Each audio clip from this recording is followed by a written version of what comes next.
हिंदू महासभा राम जन्मभूमि का मुकदमा लड़ रहा था, यही लाल कृष्ण आडवाणी सहित भारतीय जनता पार्टी और आरएसएस के प्रमुख नेताओं ने हमारे नेताओं से संपर्क किया और उन्होंने कहा कि भाई साहब, आप लोग इस तरीके से मुकदमे लड़ते रहेंगे, अगर आप कहें तो इसका हम राजनीतिकरण कर दें और अपनी सरकार बन जाएगी तो राम जन्मभूमि का मुकदमा ठीक ठाक हो जाएगा।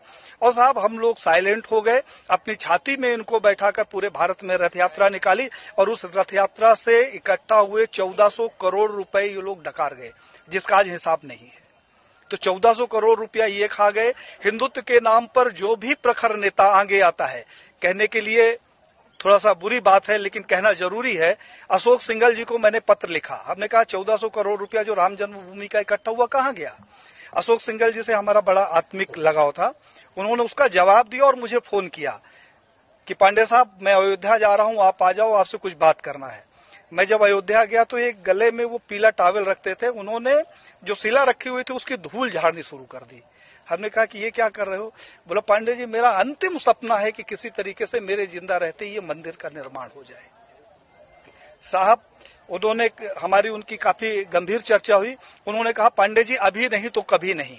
तो हमने कहा, क्या करोगे, आप लड़ तो सकते नहीं। बोले कि अब मोदी है और लड़ूंगा भी और विरोध भी करूंगा।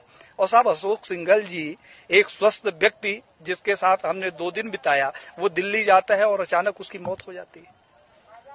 प्रवीण भाई तोगड़िया, जिसके पास जेड कैटेगरी की सुरक्षा हो, जो पेशाब करने बाथरूम में जाता है तो पहले बाथरूम चेक होता है और वो रोड के किनारे लावारिस पड़ा मिले, उसकी सिक्योरिटी का पता नहीं और उसका पता नहीं। कमलेश तिवारी, जिसकी सिक्योरिटी के लिए 24 गार्ड नियुक्त थे, हमारे पास उसके पत्र हैं साहब, और उस आदमी की हत्या हो जाती है और हत्या का कारण सिर्फ ये होता है कि उसकी सुरक्षा में कमी कर दी जाती है। तो बीजेपी के समय में मैंने ये देखा कि जितने हिंदूवादी प्रखर नेता हुए हैं उनकी एक एक करके हत्या कर दी गई। अभी 2 तारीख को हमारे पास लखनऊ से फोन आया